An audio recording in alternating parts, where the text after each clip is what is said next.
Bonjour à toutes et à tous et bienvenue dans ce nouvel épisode de Tour Zéro. Je suis accompagné, comme à mon habitude, de Croissant et Pidipiou. Comment vous Hello. allez les gars? Bah, très bien. Bah, ça va super, hein. Alors, aujourd'hui, on va parler de trucs un petit peu techniques mais super intéressants, c'est-à-dire les cartes et comment elles sont construites, la valeur des cartes en tant que telles. Mais avant, la semaine en Flesh and Blood.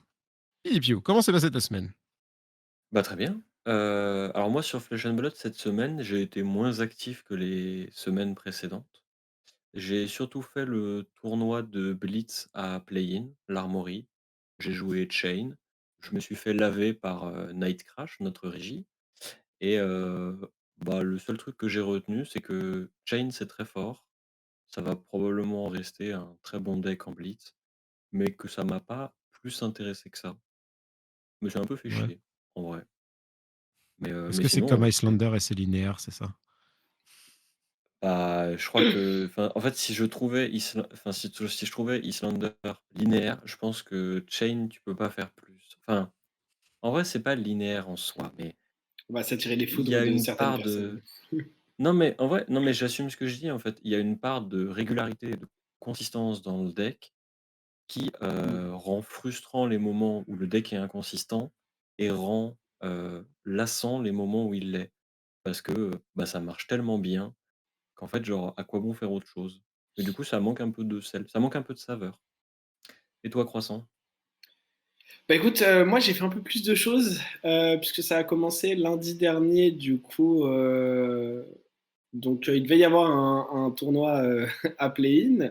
On n'était pas assez, du coup à la place, j'ai fait des games de One Piece avec notre régisseur. Je l'ai battu. Et plus sérieusement, après, du coup, j'ai fait le tournoi de CC l'Armory à Uchronize le mercredi. J'ai joué à Zalea. J'ai fait 2-1, ce qui était pas mauvais. J'ai perdu contre un Dash Control. Euh, je pense que j'aurais pu la gagner si j'avais un peu mieux joué ou que j'avais eu un tout petit peu plus de luck à la fin. Et après, j'ai battu un Viscerail et un Faille. Je sais toujours pas exactement comment, surtout pour le Viscerail. Parce que il m'a sorti genre 3 tours de Mauvrillon Shrill ou de Mordred Mauvrillon dans les premiers tours. Genre la game a commencé, il était à 30 points de vie avec tout son bloc et moi j'étais là, genre j'avais 20. Mais j'ai réussi à revenir et à gagner sur le fil avec des plays un peu bizarres. Et la game de faille était assez intéressante et je pense que j'ai juste eu une très bonne sortie. Du coup, bah, faille n'a pas trop pu jouer en fait. Et du coup, j'ai voulu rejouer Azalea en Blitz le lendemain à Play-in, puisque bah, comme j'ai déjà dit la semaine dernière, j'adore le perso, j'aime vraiment beaucoup ses mécaniques. Et j'ai fait 2-2. Je gagne contre un Chain, je gagne contre un Boltin, je perds sur le fil contre Dorinthea, et je perds ensuite en dernière partie contre le Chain de Pedro, qui m'a juste voilà, il m'a roulé dessus, hein, soyons clairs. Il t'a lavé. Ah, j'ai juste pas eu l'impression de jouer la game. Voilà, c'était un peu. Bah, quand tu fais 9 go again sur ton tour 1 et qu'il fait Husk, je suis à 17 et que tu fais OK à toi, et qu'il te met genre 15, tu vois, t'es en mode bah, moi j'ai pas Husk, donc bon. Non, mais voilà, c'était quand même intéressant. Enfin, j'aime vraiment toujours le gameplay du perso et tout ça. Puis après, j'ai joué un peu ce week-end, mais c'était surtout des games pour entraîner des gens sur des match-up. J'ai fait Mmh. du dash contre Holdim en CC pour voir un peu le match-up, et du dash contre Braillard, où on a testé, enfin, pareil, comme c'était pour entraîner la personne en face. En fait, on a testé, on a dit, bah écoute, je bloque jamais et je joue genre vraiment full aggro avec Plunder et tout, ce qui n'est pas le plan le plus opti actuellement. Mais on voulait tester, voir si la fatigue passait, etc. J'ai perdu la game à 2 HP près, je crois, et à genre 3 cartes dans le deck près. Bref, c'était un peu scrappy à la fin. Mais pareil, game très intéressante. J'aime vraiment beaucoup jouer Dash, donc c'est possible que ce soit un des picks que je vais tryhard dans la future saison, surtout si Dynasty lui apporte des choses intéressantes. Mais voilà, sinon, overall, non, bah, une bonne semaine, hein. J'ai fait des games, j'ai pu jouer, j'ai pu aller à plusieurs armories. J'ai commencé à récolter mes promos Blessing of Hater qui vont être un incroyables à jouer et deux incroyables à collectionner parce que la carte est super belle. Et dernier point, ça me fait penser aussi que j'ai testé un petit peu. Alors, je me suis fait laver par Chain parce que le match-up est très dur, mais j'ai testé un peu les nouvelles listes de canons en Blitz, donc sans les Stormstriders. Et bah, en fait, comme j'aime toujours autant jouer le perso, même si c'est beaucoup plus dur sans les Striders et qu'il faut que je réapprenne tout le deck, je pense que je vais jouer ça pas mal dans les semaines à venir aussi parce que bah, le deck est vraiment trop trop cool et je pense pas du tout qu'il est finito en blitz et je pense que ça reste un très bon deck quand il est joué correctement. Soit c'était le but Mmh. qu'avait LSS, hein, où il disait Mm. les bons joueurs du perso devraient pouvoir se débrouiller pour continuer à le jouer et à faire des trucs quali avec. Donc c'est bien de voir que tu as le même Ouais. feeling. Bah, je Mmh. Moi, pense que de toute façon, enfin, le ban était nécessaire, hein. Quand on voit ce que le deck continue à faire sans en blitz, c'était, enfin, c'était le nombre de games dont je me rappelle maintenant qui juste étaient gratos parce que Striders existait. Enfin, c'est hallucinant en fait. C'est vraiment la carte avait une value qui était beaucoup trop grande. ouais, puis Icelander, pareil, qui a fait des ravages à Dallas. Mm. Donc, Mmh. alors que le ban était Mais présent. Donc, Ouais. ouais, pour c'est le ça. coup, pour le coup, il y a rien à dire. Le ban était bien ciblé et le perso est toujours fort derrière. Les persos sont toujours forts derrière. Donc, Mais du coup, moi, j'ai hâte de voir à quoi va ressembler, enfin, à quoi ressemblent les listes qu'ont performé à Dallas, parce que je crois pas qu'elles aient été mises en ligne. Donc pour le Ouais, il me semble blitzing, hein, pas. je parle. pas encore, Mm. ouais. Et je sais que c'est Islander qui a gagné, mais je sais Ouais. absolument pas à quoi ressemble la liste. Et en vrai, j'aimerais bien voir à quoi ça ressemble. Genre, vers quoi ça s'est Ouais, bah, moi aussi orienté, j'aimerais ça bien. se joue. Moi, Puis j'ai bien même peur voir si le je la top 8 trouve. et tout ça, voir parce que bah, enfin moi j'ai eu l'info via Twitter que c'était donc Brendan Patrick, un Américain qui avait gagné avec Islander. Mais j'ai pas trop eu beaucoup d'infos sur le top 8, voir s'il y a des chains parce que de ce que je pense et de ce que j'ai pu jouer un peu, Chain a priori il va être un très bon deck en blitz pour les Worlds. Oldhim pareil, donc voir un peu ce que la méta a pu donner sur Steven parce que même si elle sera pas du tout figée parce que c'était très tôt après le ban, ça va quand même donner un peu une indication sur ce que les gens considèrent bon, ce que les gens jouent, et ça va donner potentiellement un premier snapshot de ce qu'on pourrait voir aux Worlds, ou en tout cas de ce qu'il faudra prévoir aux Worlds pour les joueurs qui y vont. Donc ouais, je suis d'accord, ça va être intéressant de voir un peu quand les listes seront postées et qu'on aura les infos du tournoi. Ouais, j'ai hâte de voir ça aussi, perso. Je pense qu'il y aura des choses intéressantes à analyser et qu'on sait très bien que les gros joueurs vont déjà être. Enfin, ils ont déjà dû harceler Brendan, notamment pour avoir toutes les infos et sa liste. Donc, Mm. j'ai hâte de voir ce que ça va donner. En tout cas, moi, je note que vous avez sur votre description de la semaine, il y a du petit foreshadowing sur vos propres chroniques, hein, entre ce que tu as dit, Croissant, et PDPU qui nous disait que tu n'avais pas trop le fun chez Shane. Je pense qu'il y a il y a du gros foreshadowing sur ce que vous avez prévu pour la Oui. suite. Mais Mhm. je n'en dis pas plus. Ce sera après le main topic, hein. Il y a les petits trucs en bas pour aller directement à ce moment-là si vous voulez. Mais franchement, ce serait dommage de louper ce sujet principal parce que ça va être super intéressant. Moi, je reconnais que même moi, je suis très intéressé. J'ai très hâte d'entendre ce qu'ont à dire mes compagnons parce que c'est un sujet que je maîtrise moins que eux pour le coup. Et du coup, Pidipio, je vais te laisser expliquer ce sujet et pourquoi on l'a choisi. Alors, alors le sujet, comme l'a indiqué Otal, il va concerner la valeur d'une carte, mais de manière plus générale, les mathématiques liées à une carte.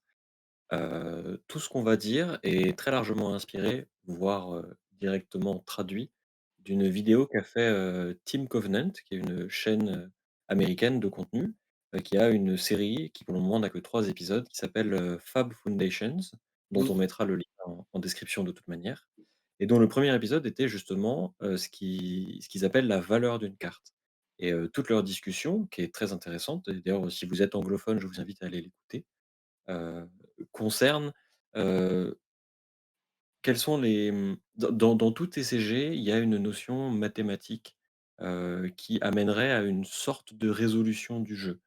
À Magic, il y a des réflexions très algorithmiques de probabilité. À Yu-Gi-Oh! C'est pareil, il y a des chiffres, mais je les connais pas. À Hearthstone, c'est pareil. Enfin, dans tous les TCG de manière générale, quand il y a un jeu, il y a des maths qui sont en jeu Mm. et à Flesh and Blood, toutes les mathématiques tournent autour du fait que heu, théoriquement, à Flesh and Blood, on a carte infinie puisque au tour par tour et surtout et uniquement au tour par tour, on a toujours le même nombre de cartes puisqu'on repioche 4 cartes à la fin du tour. Donc tout le sel du jeu réside dans la capacité qu'on a en jouant certaines de nos cartes à avoir à faire en sorte qu'elles aient plus de valeur que celle de notre adversaire. Et donc, leur théorie, et qui d'ailleurs, se vérifie en vérité, c'est de dire que, la valeur de base d'une carte, c'est 3. C'est-à-dire qu'une carte, elle va avoir des mathématiques qui tournent autour du chiffre 3. Ça va être défendre à 3, se pitcher pour 3, attaquer pour 3. Et en fait, il y a beaucoup de cartes, quand on les réduit à leurs mathématiques, ce qui signifie à dire, par exemple, quand on réduit une carte à ses mathématiques, ça va être, pour combien est-ce qu'elle attaque? Pour combien est-ce qu'elle défend? Combien de ressources elle coûte? Et combien de ressources elle apporte? Et en fait, quand vous faites l'addition de son attaque, de sa défense, du nombre de ressources qu'elle apporte et parfois d'autres effets qu'elle a en plus et qu'on y soustrait le coût, en fait, on arrive à un chiffre heu, qui peut nous permettre de comparer des cartes qui, seraient différentes mécaniquement ou nous permettre de se rendre compte que certaines cartes ont plus de valeur que d'autres et donc on va pouvoir les utiliser pour appuyer la valeur de nos cartes par rapport à celle de notre adversaire. Mm. Et je vais laisser Croissant parler de notre premier exemple qui vraiment incarne cette idée de chiffre 3, c'est, Brutal Assault. Alors, juste avant, je reviens un tout petit peu sur un truc que tu as dit, qui est les maths qu'on met quand on additionne la valeur de pitch, la valeur d'attaque, la valeur de défense, et qu'on soustrait le coût d'une carte. Et en fait, ces maths-là, sur ce qu'on appelle le vanilla test, c'est-à-dire les cartes comme celle dont on va parler juste après, qui est Brutal Assault, doivent être normalement à 8. C'est-à-dire que par exemple, Brutal Assault, qui est une carte générique qui, dans sa copie rouge, coûte 2, attaque pour 6, défend à 3, et donc pitch pour 1, puisqu'elle est rouge. Si on additionne le pitch 1, la valeur de défense, donc 3, on est à 4, plus l'attaque 6, on est à 10, on soustrait le coût de 2, on arrive à 8. C'est-à-dire que quand on prend les cartes vanilla, donc pour, pour se représenter la valeur d'une carte quand elle va avoir des effets supplémentaires, etc., on peut prendre cette base de référence de 8. Ce qui est important de considérer, c'est que ces 8-là, c'est juste un calcul mathématique et une addition qu'on fait, mais ce n'est pas un 8 qui est égal tout le temps. Notamment parce que dans le cas de Brutal Assault, par exemple, quand on regarde la carte, euh, certes, son addition vaut 8, mais ce n'est pas du tout fait de la même manière que d'autres cartes. Notamment parce que comme elle coûte 2, pour pouvoir la jouer, elle va demander une deuxième carte à côté, puisqu'il va falloir pitcher pour payer le coût du Brutal Assault. Donc, si on prend la carte juste en dehors de toute autre considération, lorsqu'on la joue, ça signifie qu'on va dépenser 2 cartes de notre main, le Brutal Assault qu'on joue et la carte avec laquelle on pitch, pour présenter 6 points de dégâts. Alors, déjà, on voit bien que du coup, quand on joue la carte, on ne prend plus en compte sa valeur de défense. Par contre, son coût va être beaucoup plus impactant dans le calcul qu'on fait overall sur le nombre de cartes dépensées. Et plus son coût va être réduit, moins on va avoir besoin de dépenser de cartes potentiellement. Et donc, si on fait ce calcul-là maintenant pour les 2 cartes, en fait, on se rend compte que peu importe l'autre carte et sa valeur et ses calculs mathématiques qu'on pitch, on se retrouve à utiliser 2 cartes pour présenter 6 dégâts. Ce qui signifie que on a pour chaque carte une moyenne de dégâts de 3. Et c'est les maths dont PDPU parlait juste avant, que la valeur de base d'une carte est considérée dans leur vidéo par Team Covenant comme une valeur de 3. Et c'est ce qu'on retrouve sur ce Vanilla Test chez Brutal Assault.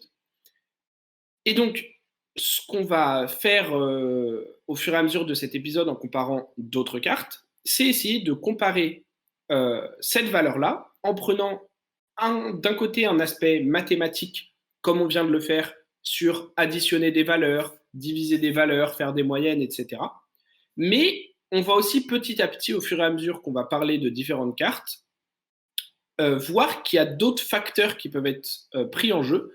Déjà parce qu'il peut y avoir des capacités sur les cartes qui peuvent changer leur valeur et que les capacités sont potentiellement très dures à évaluer en termes de ce qu'elles ajoutent à une carte et donc combien de valeurs devraient leur être enlevées pour arriver au même mat que les cartes vanilla.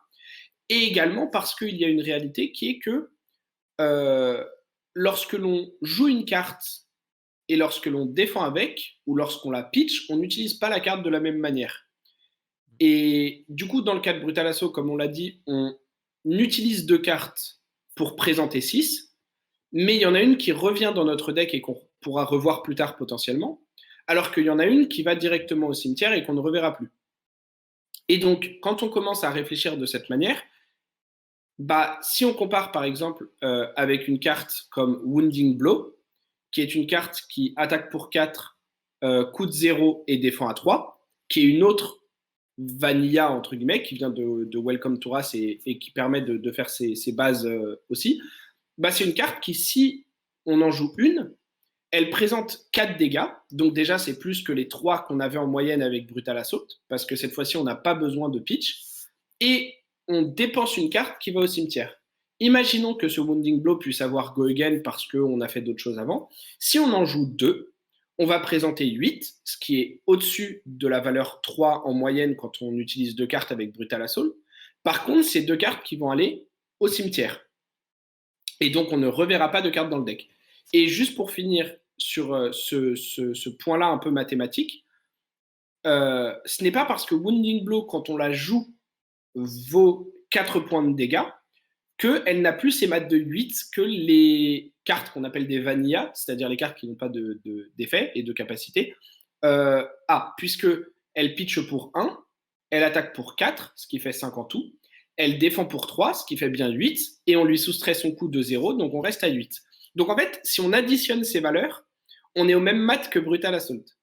Par contre, on voit bien que, en fait, quand on la joue, et non pas quand on défend avec, mais quand on la joue, on a des maths offensifs qui sont plus hauts que Brutal Assault.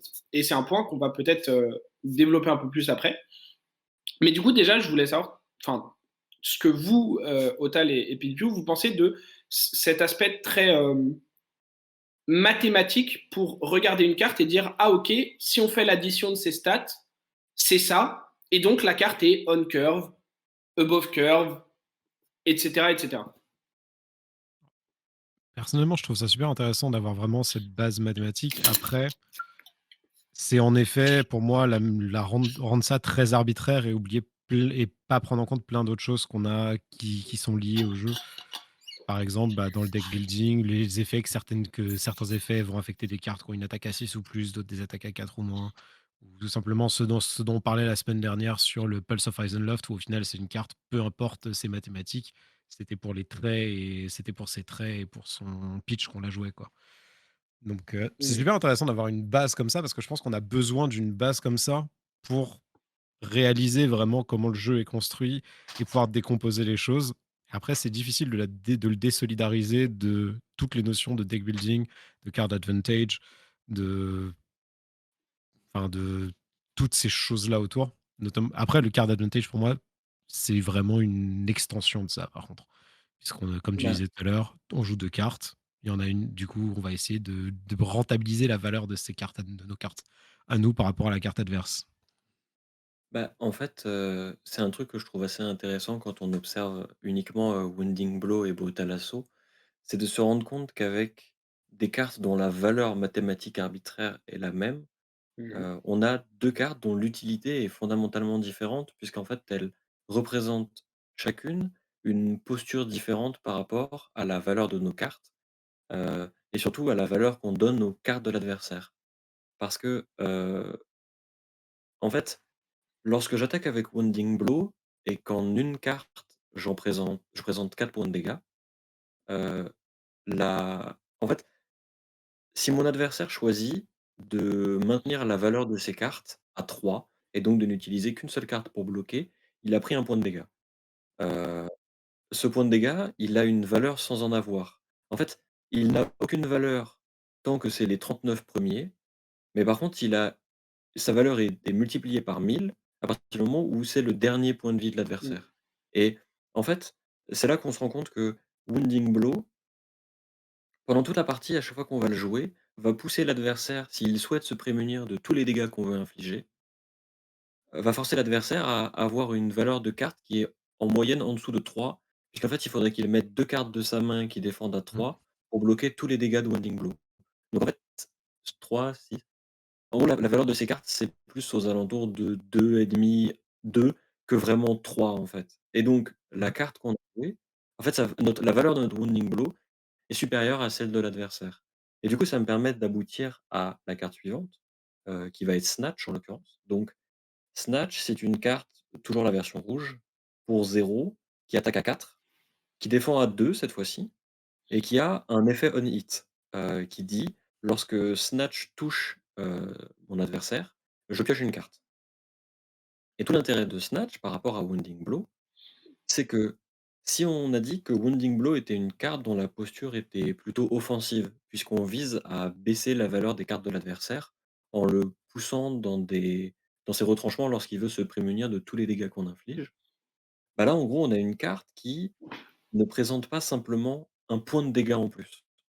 Elle dit: «Bah, si tu ne mets pas de cartes, si tu ne mets pas 2 cartes pour bloquer et donc si tu ne baisses pas la valeur de tes cartes, la valeur de mon snatch va augmenter». Et donc en fait, ça produit un déséquilibre qui en fait, va être la clé de certaines stratégies agressives, qui va être de pousser l'adversaire à devoir utiliser ses cartes, dans d'une manière qui réduit leur valeur sur le long terme et qui du coup rend le deck aggro gagnant sur le long terme s'il est censé en avoir un. Et du coup, pour compenser le déséquilibre que crée Snatch avec, ce on hit supplémentaire lié aux 4 points d'attaque, bah, du coup, la carte défend moins bien. Mais du coup, ça rejoint ce que tu disais, Otal, sur, la pertinence de replacer ces maths dans le contexte, du deck building et de toutes les situations d'une partie. Dans le fond, est-ce que c'est grave que Snatch bloque à 2? Genre, Non. est-ce que c'est vraiment important?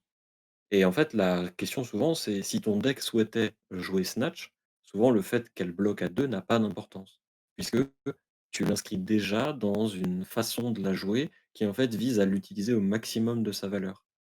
Heu et heu et en fait, c'est ce que je trouve, super cool quand tu te mets à regarder les mathématiques d'une carte et surtout, après avoir regardé les mathématiques d'une carte, à placer ces mathématiques par rapport à une philosophie que tu aurais pour ton deck, pour une façon de jouer, pour un plan de jeu, et cetera et du coup, ça permet de comprendre des des petites subtilités qui sont évidemment pensées par, les créateurs du jeu et qui du coup, quand tu les perçois en tant que joueur et que genre vraiment tu es en mode: «Putain mais je sais pourquoi j'ai mis cette carte dans mon deck». Parce qu'en fait les maths marchent mieux et là tu fais: Mmh. «Mais je suis un génie en fait», alors que plein d'autres personnes y ont pensé avant, mais c'est pas important. Là, sur le coup, j'ai compris. Ça, c'est bien, tu vois? Ouais, et mais après, d'un autre côté, on a aussi l'exemple opposé où certaines cartes, justement, pour citer Command and Conquer, ont des règles en plus, mais n'ont pas cette baisse mathématique.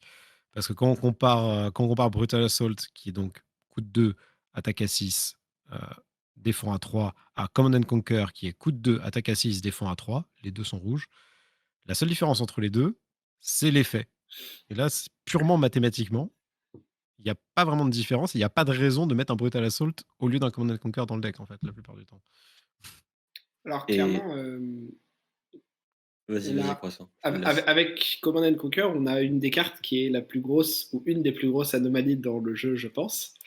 Je pense qu'on sera tous d'accord là-dessus, puisque c'est effectivement une carte qui a les stats du Vanilla Test, mais qui en plus de ça a non pas un, mais deux effets, et qui en plus de ça a deux effets qui sont très forts.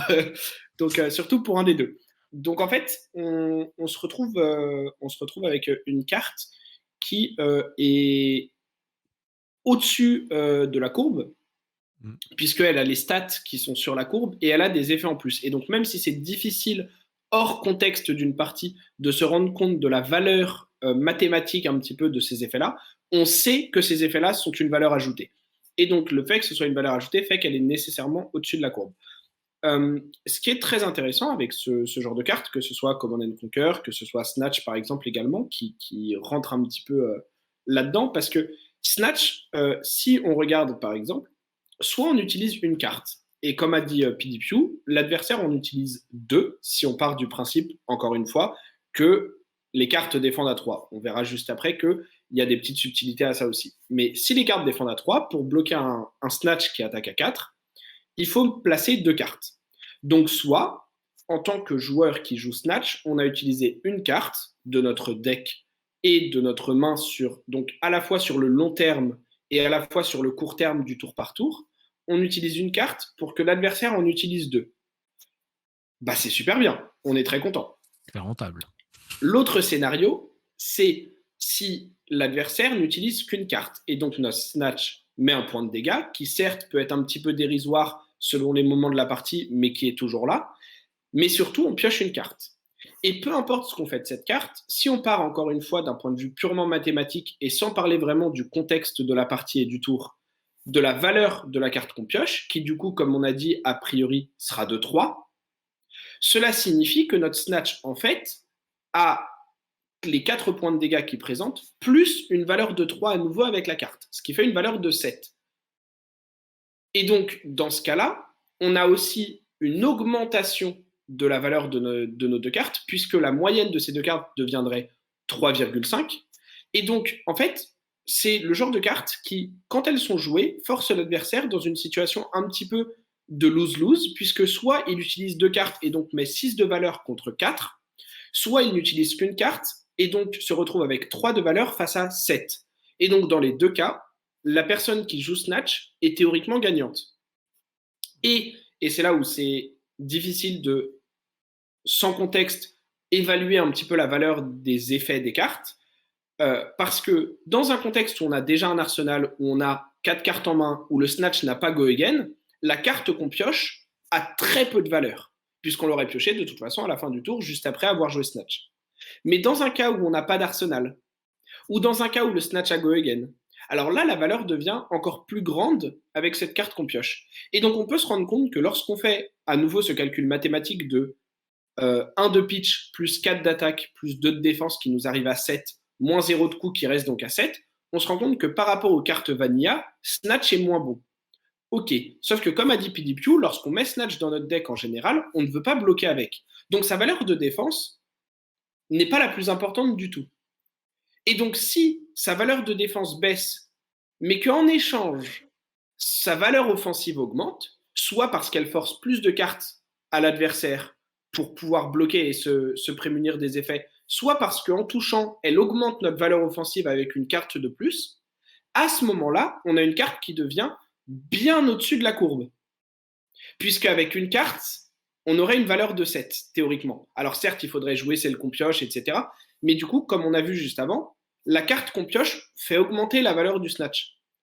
Et donc, on se retrouve dans un monde où on a des maths de base qui nous disent « Ok, cette carte-là est meilleure, cette carte-là est moins bonne, etc. etc. » Mais en fait, comme vous avez tous les deux dit, c'est hyper important aussi de considérer le contexte du deck building et de la partie qu'on est en train de jouer, et surtout de ce qu'on veut faire avec la carte. Parce qu'une carte ne va pas avoir la même importance sur toutes ses valeurs lorsqu'on veut pitcher avec, lorsqu'on veut défendre avec, ou lorsqu'on veut la jouer. Et je pense que c'est très important de rappeler ça aussi, parce que c'est bien d'avoir une base où on voit la valeur mathématique, et ça permet souvent d'éliminer des cartes en se disant ah bah non, ça c'est vraiment pas bon, ou à l'inverse de voir pour Command & Conquer que bah il y a pas vraiment de raison de jouer ça plutôt que, enfin de jouer Brutal Assault plutôt que ça, pardon, parce que c'est juste une amélioration.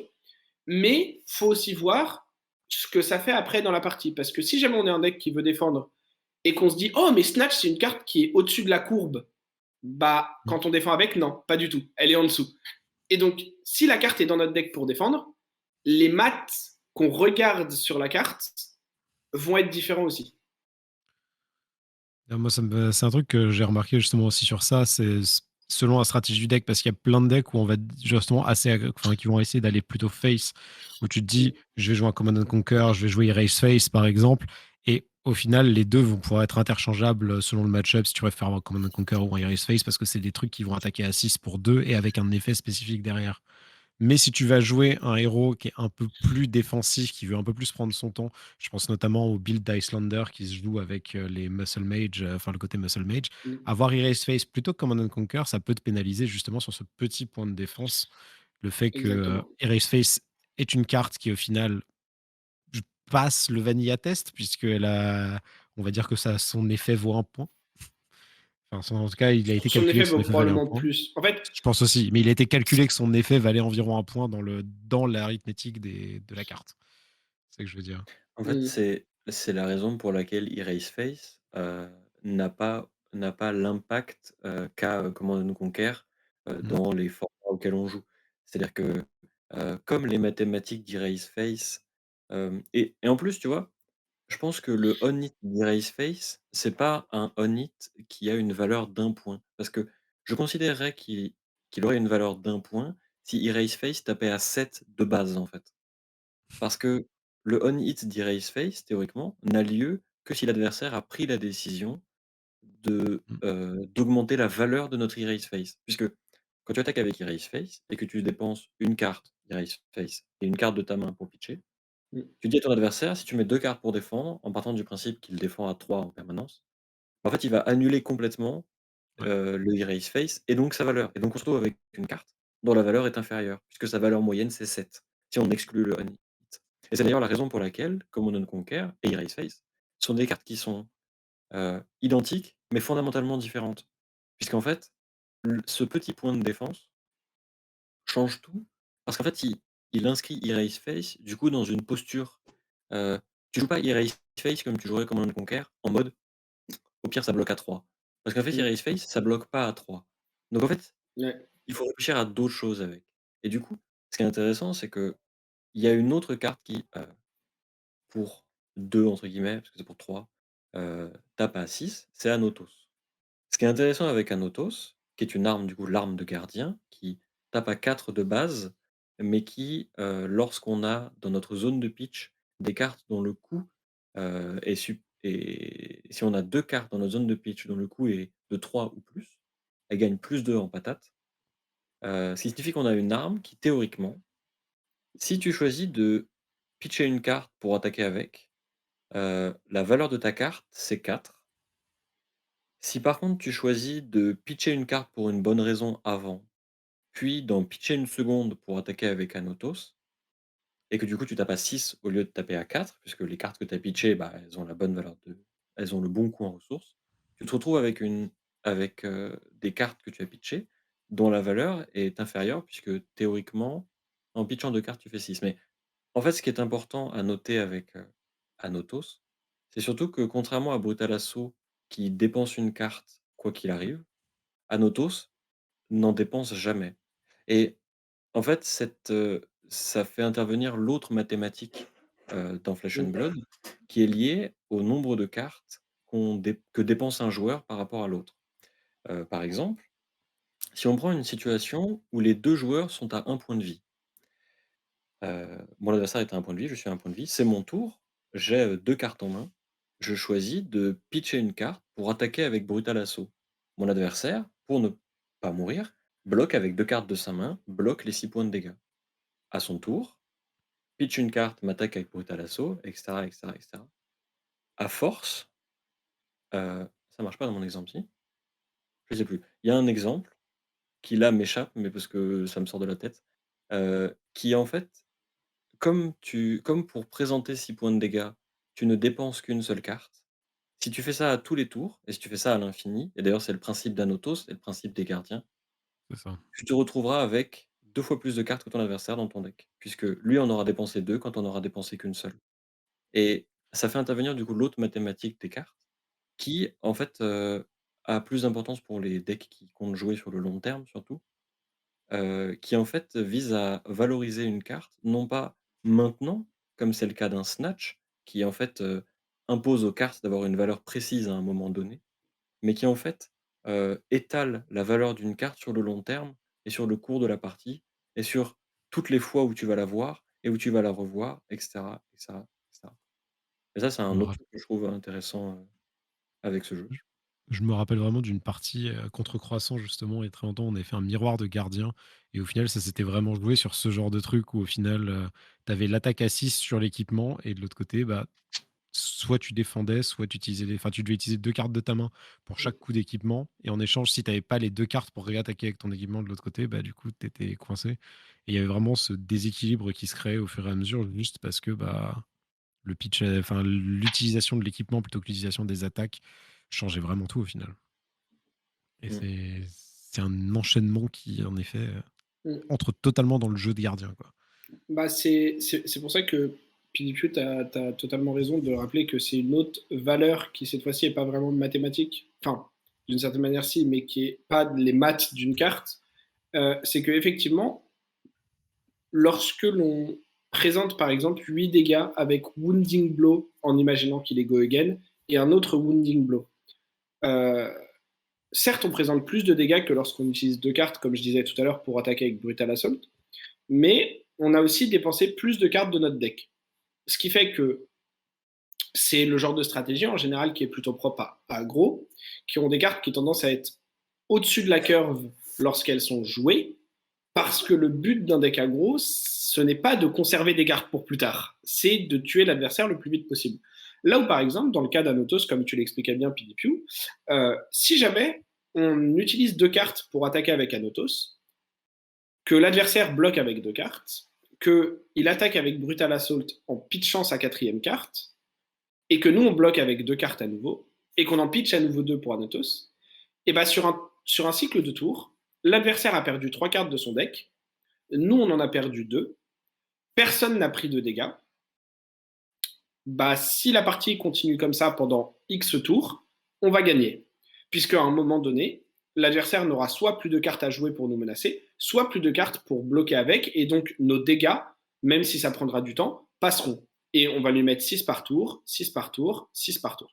Et donc, pour certaines stratégies, conserver des cartes dans le deck, c'est-à-dire jouer des cartes ou activer des choses, des attaques d'armes par exemple, en pitchant des cartes qui du coup restent dans le deck, c'est très pertinent et ça augmente même la valeur des cartes qu'ils utilisent. Comme tu le disais, quand on utilise 2 cartes pour attaquer avec Anotos, notre Anotos, chaque carte a une valeur de 3. Mais comme on veut que la partie dure longtemps, la valeur que ces cartes ont à retourner dans le deck augmente en fait leur valeur mathématique d'une certaine manière. Puisqu'on préfère largement utiliser 2 cartes de notre main pour attaquer pour 6 qui retournent dans le deck que utiliser une carte de notre main pour attaquer pour 6 et l'autre pour pitcher et n'avoir qu'une seule carte qui revient dans le deck. Et donc, quand on commence à prendre en considération cette valeur-là également, on se rend compte que on a non seulement des maths de cartes, comme on le disait sur Snatch par exemple, qui poussent plutôt une utilité offensive de la carte, c'est-à-dire jouer la carte, là où on a des maths qui vont plutôt pousser vers défendre avec la carte ou la pitcher, mais on a aussi des stratégies entières qui, selon les cartes qu'on va vouloir jouer, selon ce qu'on va vouloir faire dans la partie, on ne va pas regarder les cartes de la même manière. Encore une fois, c'est ce qu'on disait sur Snatch aussi ou sur l'exemple de Erase Face, ce sont des cartes qui bloquent à 2. Donc certes, si on prend en compte leur effet, si elle touche, etc., on peut considérer que les maths, quand on joue la carte, sont au-dessus de la courbe. Néanmoins, si on considère les maths lorsqu'on défend avec la carte, ils sont bien en dessous. Et donc, si on joue un deck avec lequel on va vouloir bloquer, avec lequel on va vouloir défendre, avec lequel on va vouloir emmener la partie relativement loin, bah ces cartes-là, on va commencer par regarder leurs maths défensifs. Et leurs maths défensifs ne sont pas bons.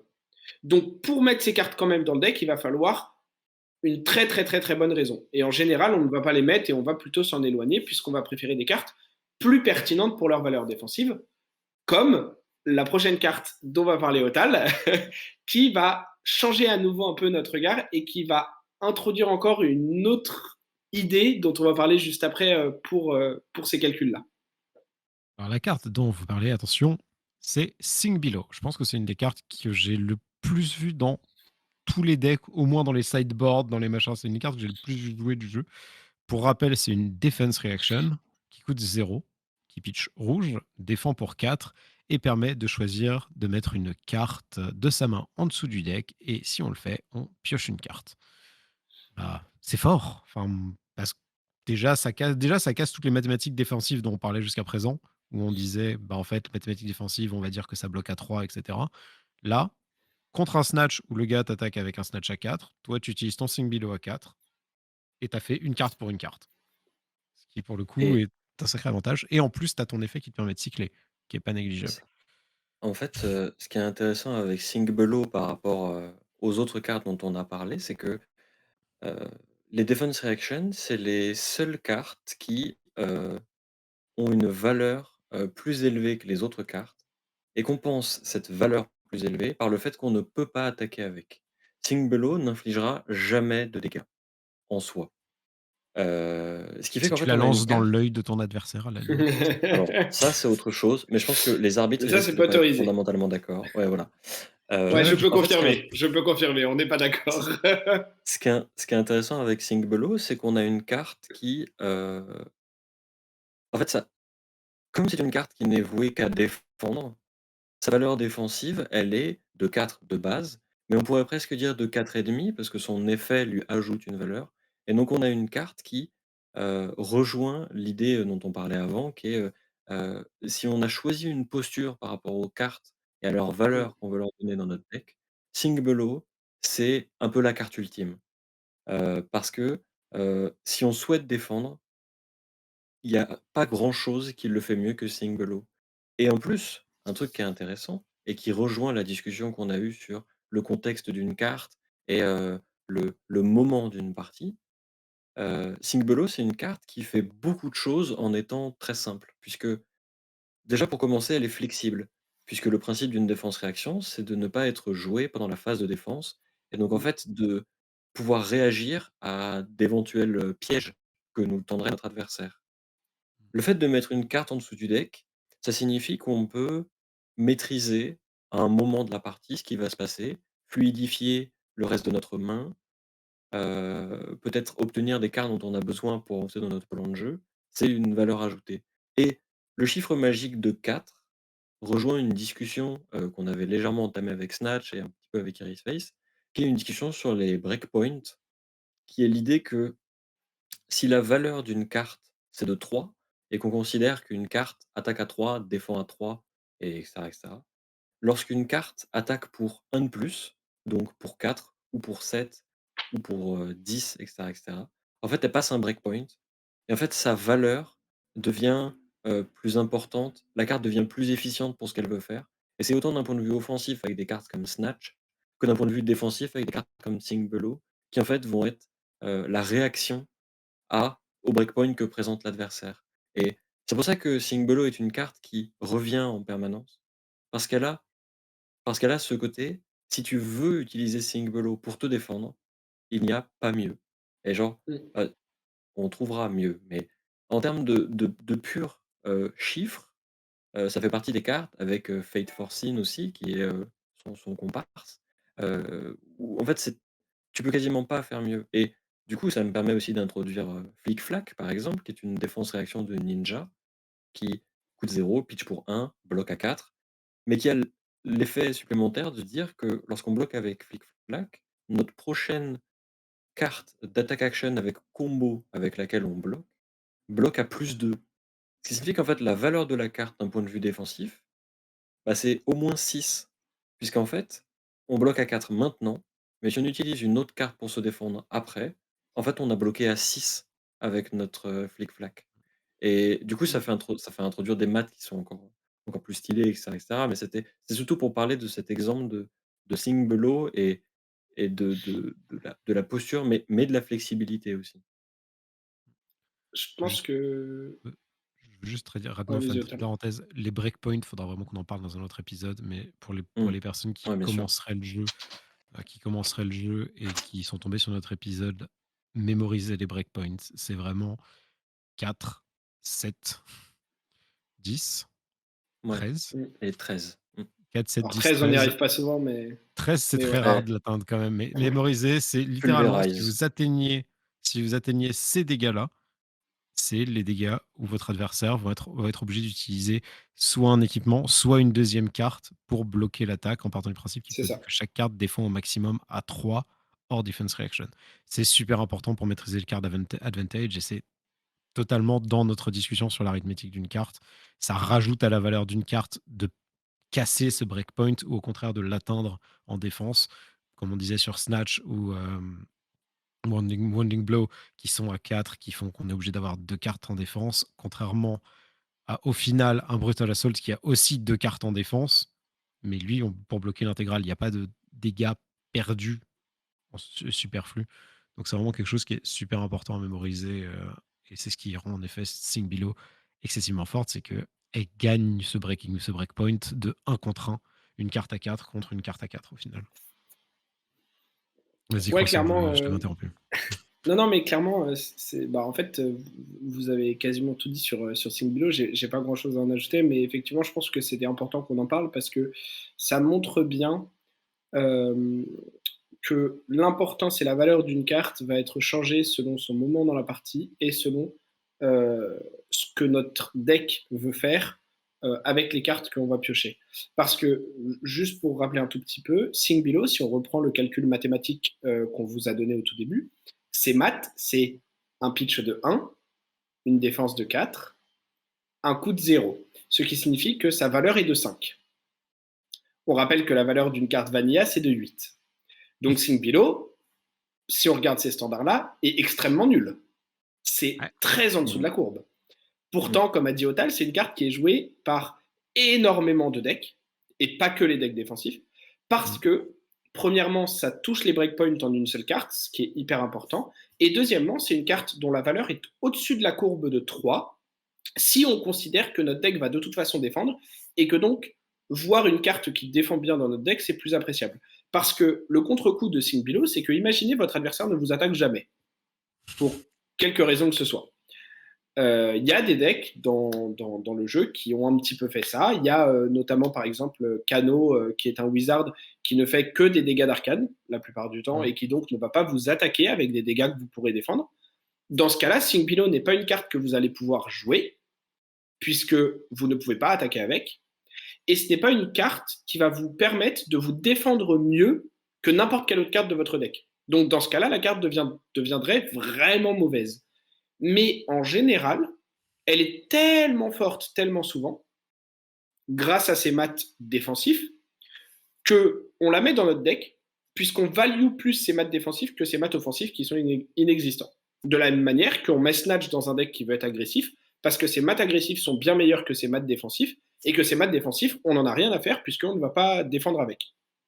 Et donc ça, c'était juste le petit point sur Singbilo que je voulais ajouter, parce que ça permet vraiment de voir la carte pour une de ces valeurs qui va être celle qui va nous intéresser. De la même manière, je fais une dernière toute petite parenthèse parce qu'on n'en a pas vraiment parlé, mais pour l'instant, on vous a parlé que de cartes qui sont rouges dans des decks. Lorsqu'on va vouloir attaquer avec Anotos, lorsqu'on va vouloir attaquer avec des Brutal Assault, on va avoir besoin de payer le coût de ces cartes.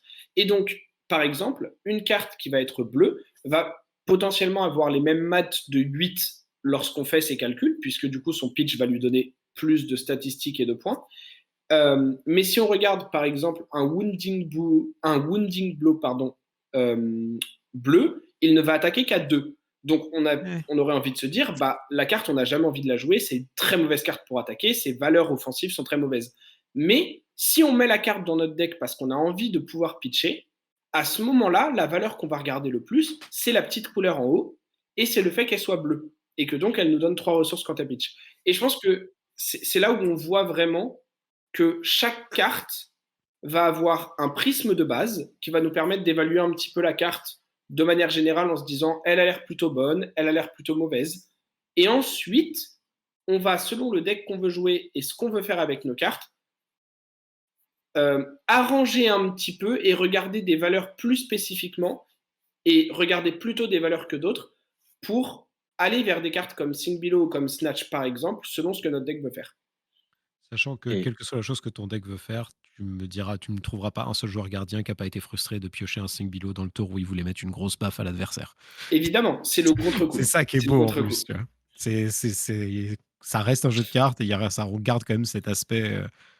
Une carte défensive dans un deck défensif, c'est bien, mais le fait qu'elle ait pas Jusqu'au d'attaque, moment où tu as envie d'être offensif. c'est ça, jusqu'au moment où tu appuies Et sur l'accélérateur et tu dis: «Allez bam!» et C'est ça. du coup, comme là, on a essentiellement parlé de cartes, très simples dans leurs mathématiques parce qu'elles ont vraiment une fonction et des chiffres pour y arriver, j'avais envie, un peu pour finir, avant qu'on change de sujet et qu'on passe aux chroniques, de parler de cartes plus récentes parce qu'un truc qui est intéressant avec le jeu, c'est que les cartes dont on vous a parlé, ce sont des cartes de Welcome to Ras, la toute première édition. Donc elles ont Pour vraiment la ce plupart. côté, très ouais, pour la plupart, c'est vrai. Elles ont vraiment ce côté très basique, très vanille, très mathématique de base, genre pour poser des fondations sur lesquelles le jeu se développe. Je vais vous parler d'une carte qui est sortie dans la dernière édition, dans Uprising. C'est une carte de Dromai, c'est, i Invoke Yendurai et donc le dragon Yendurai. Alors, pour ceux qui ne connaissent pas la carte, le principe des invocations, c'est que lorsqu'on joue la non-attack action card d'un côté, lorsqu'elle se résout, on va retourner la non-attack action card et on va mettre en jeu un dragon, qui a une valeur d'attaque, qui a des points de vie, et qui, acquiert des effets supplémentaires avec l'équipement de Dromai. L'idée, c'est que lorsqu'on les mathématiques de Yendurai, c'est son côté invocation se pitch pour 1, coûte 1 à jouer et bloque à 3. Son côté créature, du coup, attaque à 3 points de vie et a un bouclier qui dit que la première fois que Yendurai devrait subir des dégâts, à la place, on en prévient 3. Si on pose les mathématiques de la carte et si on réfléchit vraiment en termes d'addition et de soustraction de toutes les valeurs qu'il y a d'indiquées sur un dragon comme Yendurai, on aboutit à 1 de pitch, plus 3 de défense, on est à 4, plus 3 points d'attaque lorsqu'on a réussi à la jouer et qu'elle bourre, plus 3 points de vie, plus, entre guillemets, 3 points de vie, mais on peut considérer que c'est au moins 1 avec son bouclier, auquel on soustrait 1, qui est le coût de la carte. On aboutit à 1, 4, 10, je 7, crois. ouais, 10. En gros, on aboutit à des chiffres qui sont ultra élevés et en fait, ça me permet d'appuyer sur une idée qui est que, Yendurai, lorsqu'on le joue comme ça et que du coup, heu, i on considère qu'il n'attaque qu'une fois et qu'il meurt le tour après avoir été joué, sa valeur, c'est, au moins 10 en tout. Puisqu'en fait, le reste du temps, on peut juste défendre avec. Mais si on peut attaquer plusieurs fois avec Yendurai, à chaque fois qu'on va attaquer, sa valeur va augmenter. Et en fait, ça rejoint la discussion qu'on avait sur la valeur d'une carte lorsqu'on la pitch pour un autos. Et en fait, la valeur des cartes varie énormément en fonction de leur situation, en fonction de la façon dont elles sont jouées. Heu et en fait, c'est selon moi ce qui me fait dire que le jeu est vraiment un petit bijou, c'est qu'avec un concept aussi basique et avec des maths aussi simples, on arrive à aboutir à des situations et à des cas de cartes qui, plus on les regarde, plus on se rend compte à quel point elles sont profondes, à quel point elles sont intéressantes et à quel point il y a des choses à dire et à faire avec et c'est pour ça qu'il faut y jouer à ce jeu, en fait et c'est tout. C'est beau, c'est beau. Ça finit bien. Petit applaudissement. Moi, je pense qu'on va arrêter le main topic sur cette déclaration parce que c'était trop beau pour enchaîner. En vrai, si tu as Rien envie de dire un d'exagérable. truc croissant, mais Bah non, non, mais juste très rapidement, c'est qu'effectivement, les dragons ont introduit quelque chose qui était déjà un petit peu présent avec les auras de Prisme, mais qui varie encore, parce qu'ils ont tous des statistiques différentes. Mais c'est qu'effectivement, à partir du moment où on a une carte qui reste en jeu, et qui peut avoir une valeur, soit parce qu'elle attaque, soit parce qu'elle a un effet à chaque tour, ça reste difficile dans certains cas de quantifier ça, mais ce qui est sûr, c'est que sa valeur augmente au fur et à mesure du temps si elle n'est pas gérée par l'adversaire. Mais si elle est gérée par l'adversaire, on l'a forcé dans un choix qui n'était pas forcément celui qu'il voulait. Et donc, potentiellement, c'est qu'il a mis une attaque dans notre dragon. Et donc, s'il a mis une attaque dans notre dragon, c'est qu'il ne l'a pas mise sur nous, etc. Et donc, ça fait des maths qui sortent du format classique dont on a parlé un peu toute cette vidéo, d'arithmétique et de calcul savant, ou pas du tout savant, parce que c'est juste des petites additions, mais des calculs qu'on très a pu faire technique. pendant cet épisode. Et en fait, je pense que c'était intéressant aussi pour nous de parler rapidement d'un dragon, juste pour montrer effectivement, comme l'a dit PewDiePie, que le jeu évolue et Mmh. que les maths des cartes sont potentiellement amenées à évoluer également, et que surtout, c'est bien de prendre les maths d'une carte quand on la regarde comme ça, mais c'est toujours important de penser à quand est-ce qu'on va vouloir la jouer dans une partie, quand est-ce qu'on va vouloir défendre avec, pitcher avec, qu'est-ce qu'elle va faire, est-ce qu'elle va être plus pertinente à un moment ou à un autre, qu'est-ce qu'on attend de cette carte finalement. Et c'est en se posant ces questions-là qu'on va pouvoir au mieux évaluer la carte au-delà juste de ces chiffres arithmétiques et de décider quelle carte on a envie de voir dans notre deck parce qu'elle va être pertinente pour ce que notre deck veut faire. Et c'est comme ça qu'on va pouvoir améliorer notre deck building et la qualité de ce qu'on joue, puisqu'on aura des cartes plus pertinentes pour nos plans de jeu. Ce que je trouve très marrant avec, l'ajout des dragons normalement, tu sais, les des calculs que ça rajoute qui sont très différents de ceux qu'on a normalement dans Flesh and Blood, c'est qu'au final, c'est des calculs relativement standard dans beaucoup d'autres CCG. Genre ce calcul Mm, de si je mets une créature sur le terrain, elle va faire des dégâts ce tour-ci, puis le tour d'après, puis le tour d'après, et donc mon adversaire va devoir calculer son removal de est-ce que je la gère maintenant et ou sinon il va peut-être devoir gérer, on va dire, une carte qui vaut 5 PV pour m'en gérer une qui a 3, mais ça lui permet à lui de se protéger de 6 dégâts sur 2 tours. mm, C'est un calcul qui est relativement standard dans d'autres jeux de cartes et c'est marrant de le voir intégré à Flesh and Blood et genre avec le petit twist Flesh and Blood de l'allié qui se régénère à chaque mm, tour, le fait que ce soit une carte invoque, du coup tu peux quand même bloquer avec la carte qui te permet d'invoquer l'allié, etc. Du coup je trouve ça très intéressant de voir le twist qu'ils ont vraiment rajouté sur ce calcul arithmétique. Et mm, je trouve ça très intéressant d'avoir rajouté cette information-là dans Flesh and Blood parce qu'au final, ça reste une mécanique intéressante et le fait que ce soit juste sur un personnage et pas sur tous, ça rend ça suffisamment fun pour que ce soit pas juste un copier-coller d'un Magic ou autre jeu de cartes Mhm. sur ce plan-là en tout cas. clairement. Et sur ce, les amis, nous allons passer, je pense, aux chroniques hebdomadaires. Mhm. Et tout d'abord, la decklist de PDPU. Ouais. Alors je sais que tu nous as préparé un petit brou bien épicé là aujourd'hui. Là, Oui. Vends-moi du rêve. Alors, c'est les épices, là. il faut savoir que il y a un personnage qui, depuis qu'il est sorti, me fait vraiment kiffer parce qu'il a une dégaine.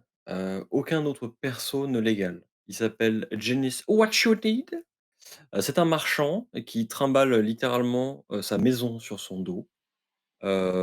Et bah, c'est vrai que c'est un marchand, du coup, c'est une classe, considérée qu'elle n'existe pas. C'est-à-dire qu'en fait, il est neutre avant d'être marchand puisque, il n'existe aucune carte qui soit, de classe marchand.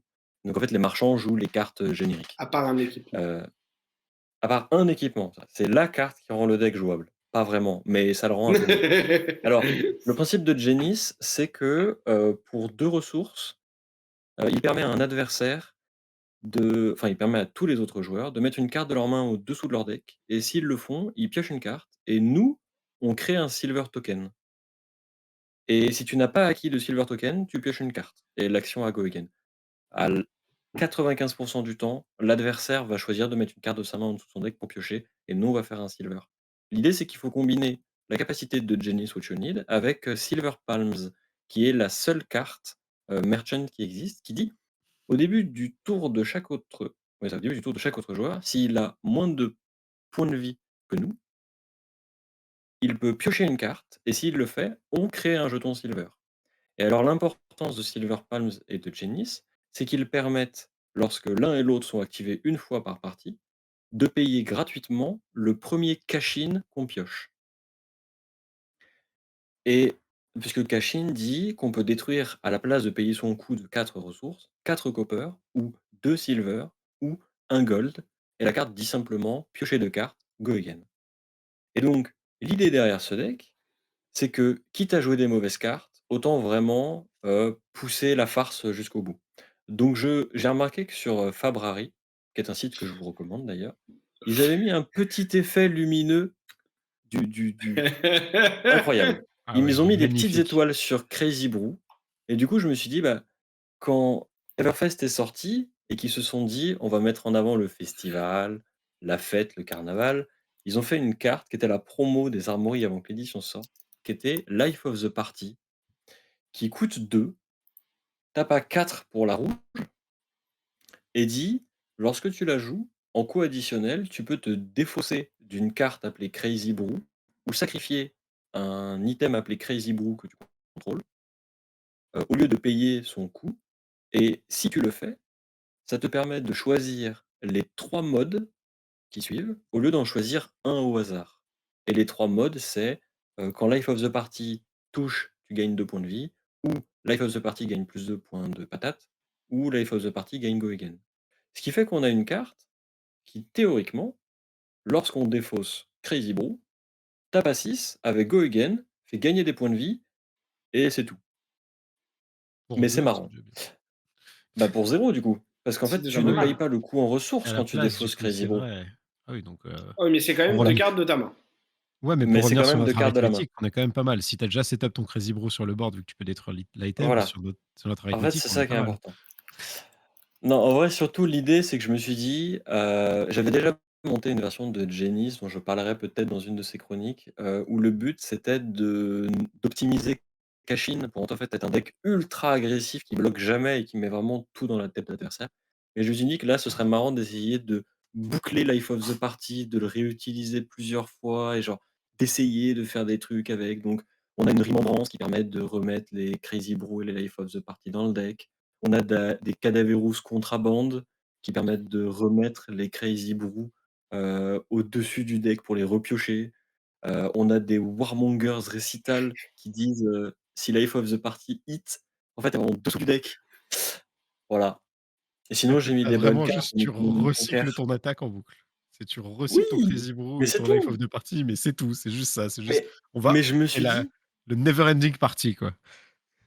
ouais, mais je me suis dit du coup, peut-être que tu peux utiliser, Time Snap Potion pour donner Go Again à un Moon Wish qui du coup touche et te permet d'aller chercher un Sun Kiss pour gagner des points de vie. Non mais en vrai, ce deck c'est un peu le futur. Je pense vraiment que si vous débarquez avec une armory avec ça, votre adversaire vous regarde vraiment avec 2 grands yeux et lit vos cartes, ce qui vraiment est un plaisir. Ok, J'allais dire, ouais. ce qu'on va faire, c'est que moi, je propose aux gens qui sont toujours en train d'écouter ce podcast de nous mettre dans les commentaires sur YouTube ou de nous interpeller sur Twitter ou de nous mettre un message sur Discord. Et si jamais il y a assez de personnes, on va dire quoi, 10, PDPU, ça te va, 10? S'il y Ouais, a va assez pour de 10. personnes qui disent 10, enfin qui disent, pardon, qui nous MP avec le message que je vais vous donner, euh, PDPU et moi jouerons chacun, alors moi ce sera probablement une version légèrement différente, mais jouerons chacun un marchand lors de l'armory suivante en blitz à play-in. Voilà. Oh, let's Bon, je l'ai go, déjà let's go. fait. Je vous en Non, supplie, mais les toi, gens, tu l'as déjà fait, mais dites tu go. jouais une version qui était genre un redliner, t'avais juste pas Rosetta, quoi. Je Mais c'était pareil je que jouais d'habitude. Braillard sans Rosetta en vrai, C'est donc ça, genre tu bon. jouais Braillard sans Rosetta. Mmh. Donc c'était déjà un petit nerf, mais là, on parle d'un vrai deck, tu vois. Genre là, on Mmh. parle, voilà, Là, c'est vrai que là, on parle de quelque chose. Là, ouais.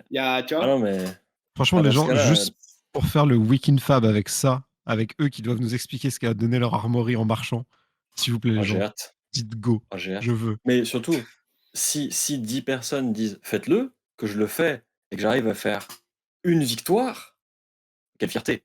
Genre, je pourrais flex à jamais et d'ailleurs, l'autre version de mon deck joue flex, juste pour flex, parce que Ah, c'est le mais but. ça se tient. Non, mais Bon, ça se ça tient. fait 0 pour 4 aussi, mais Non, mais ça se tient. tu joues Mais flex ouais, et ouais, voilà. ouais, ouais. À certes dominance à un moment, tu vois? C'est-à-dire Alors que moi, je vous tu préviens joues tout de Genis suite. what you need. Moi, je vous préviens tout de suite. Ce sera probablement une liste contrôle de Cavden si je joue Oh là là. si je joue un merchant. Déjà parce que comme vous le savez, ceux qui suivent le podcast régulièrement, je n'aime pas les decks aggro. Donc Il est pas drôle cet enfant. donc en vrai, enfin, il faudrait vraiment qu'il se passe beaucoup de choses pour que je joue une liste que PDPO a faite. Parce qu'en général, même quand on lui donne des decks contrôle à monter, il trouve un moyen de dire non, mais là, on veut un gros. C'est-à-dire que même quand il nous a présenté une deck deck Bravo, d'Oldim, en fait, c'était avec des voilà, femelles, ce c'était genre un de Oldim choses. où il fallait taper.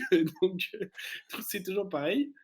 Et donc, moi, voilà, comme je suis plus un joueur de contrôle, vous savez, les decks où il faut réfléchir, je vais sûrement jouer un Cavden tranquillement. Mais voilà, donc n'hésitez pas, s'il y a 10 personnes qui nous disent go, On Alors, fera le par duel des contre, marchands juste, et on leur demandera le compte. On leur demandera de faire un compte de attends, qui a créé le plus de pièces aussi.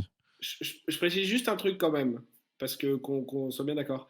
Si je vois les Paul, les Ariella et tout ça dire ouais, venez avec ce deck, et que je les vois à la même armory alors qu'ils y viennent jamais, on aura un Mmh. problème, ok? Ouais. Parce que, Mmh. le but, c'est pas que vous farmiez des free wins sur nous pour les promos.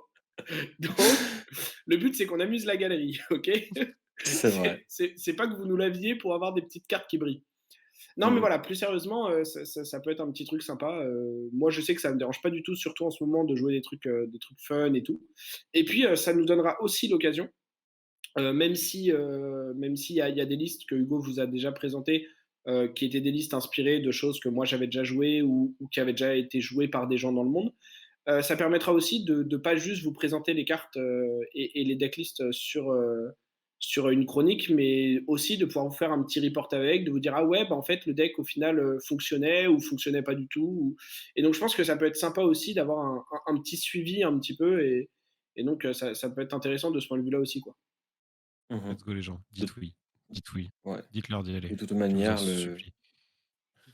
de toute manière, le deck, sera, en description et si je le joue, ce qui risque très probablement d'arriver, je ferai probablement quelques mises à jour, pour essayer au moins d'en gagner une, quoi. Voilà. Ouais. Ah, tu es en train Alors, de dire que tu présentes un deck là qui ne peut pas gagner et que tu aurais une version Non! avec des modifications meilleures qui te permettent. D'accord, d'accord, d'accord. Vous voyez non, moi Non comme je vous dis, mais voyez non, et on rajoute pour les auditeurs, je tiens à préciser qu'on va rajouter un critère, c'est que par contre, avant qu'ils sortent leur deck marchand à l'armory, si vous avez dit oui, il va devoir être validé par les deux autres membres du podcast. Genre, faut quand même que le deck il soit un peu fun, qu'on n'ait pas un vieux deck OK, redliner. Eh oh, les gars, vous jouez des marchands, vous jouez des marchands, hein, vous ne faites pas Oldhim et Braillard avec un autre skin, hein. OK. Non mais, je vous connais. Même si je voulais, je peux pas faire all gym dans Cavden. Il n'y a pas assez de cartes qui bloquent à 3. Les cartes génériques bloquent tout à 2, c'est un énorme problème.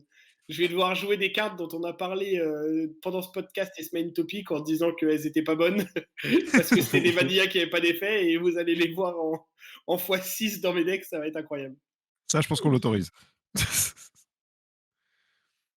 Bon, eh bien, sur ce magnifique défi, point de règle. Mmh. Bah ouais, écoutez, hein, cette fois-ci, cette semaine, j'ai un truc qui est un petit peu plus light, on va dire, en termes de points, de règles, de séquencing, de tout ça, de tout ce qui peut se passer. Il cherche des Euh, excuses, mais il a juste trop joué à Azalea. Il avait envie de faire un point de règle sur Azalea. Non, en Et vrai, alors en vrai un petit peu, parce que c'est une question qui m'a été posée et que j'ai vu revenir souvent dans des discussions que je pouvais avoir avec des gens ou dans des questions qu'il y avait sur le Discord international de Flesh and Blood, ce genre de choses. Mais non, c'est surtout que je me suis dit, j'avais déjà fait plusieurs choses avec des spectras, avec des choses comme ça. Donc j'avais envie de quelque chose qui était peut-être un peu plus simple, entre guillemets, et qui était peut-être un peu plus lisible, on va dire, sans partir dans des histoires de 15 points de stack, etc. Et du coup, donc l'interaction que je vais vous décrire aujourd'hui, juste pour voir comment elle passe, ça va être très simple. C'est l'interaction de Death Dealer, qui est donc un arc qui dit une fois par tour en action, on peut payer une ressource. Si on n'a pas de carte dans notre arsenal, on peut mettre une flèche depuis notre main face-up dans notre arsenal. Et si on le fait, on peut piocher une carte. Cette action a go again, donc on peut refaire des choses après. Et on va voir comment l'interaction se passe lorsque la flèche qu'on décide de mettre avec Death Dealer, c'est la flèche qui s'appelle Ridge Rider Shot, pardon, ou Ridge, on va dire. Ridge, Très bien. Ridge. Qui est une arrow qui en rouge coûte 0, attaque pour 4, défend à 3. Voilà, donc elle a des bons maths, hein, on est content, c'est des bonnes stats. Mais surtout qui dit que lorsqu'elle est mise face-up dans notre arsenal, on peut opt 1. Et c'est très important parce que ça nous permet potentiellement de pouvoir après activer la capacité d'Azalea, etc.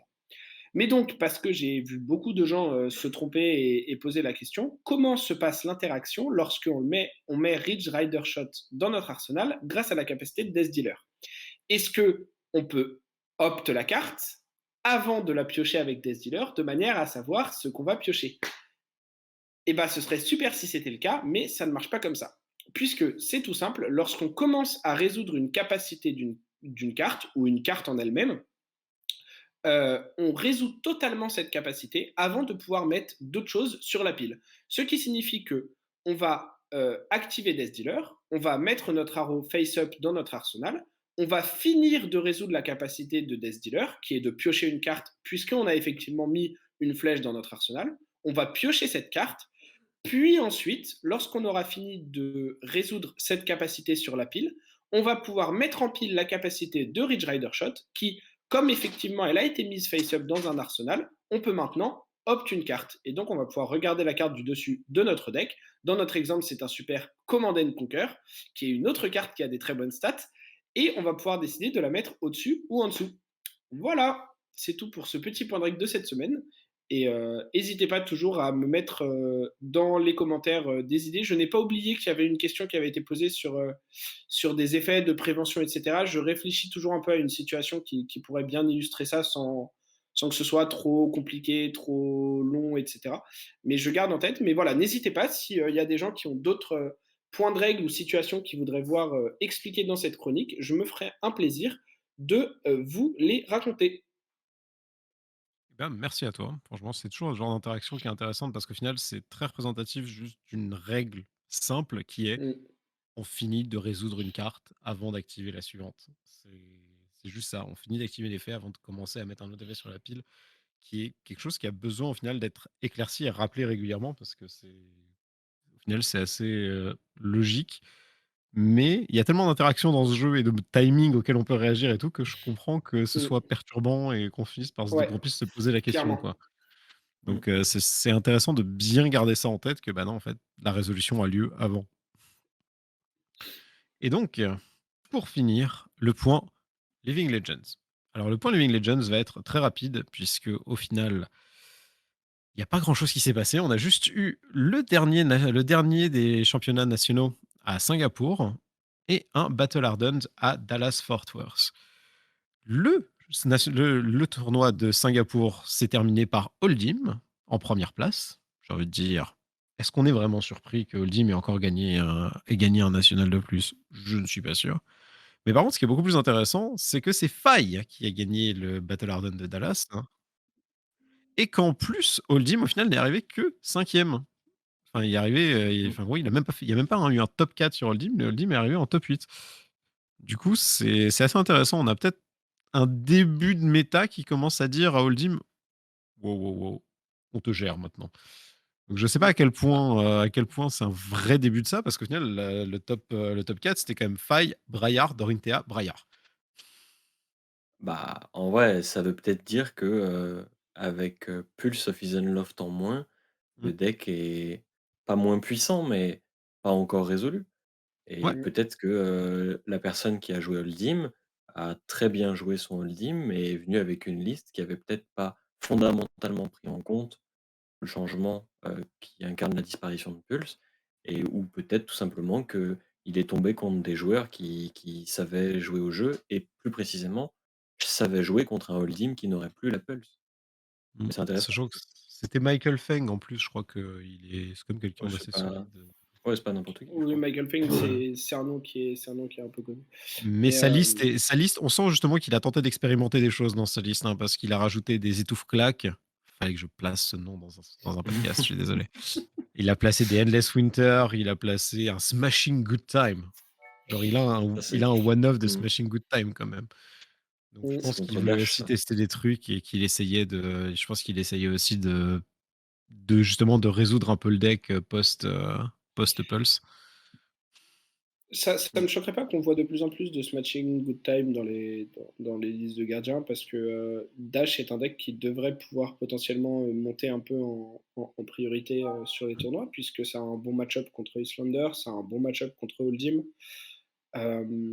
et que ça peut, comme on l'a vu selon les listes et tout ça, tenir la game contre des decks aggro.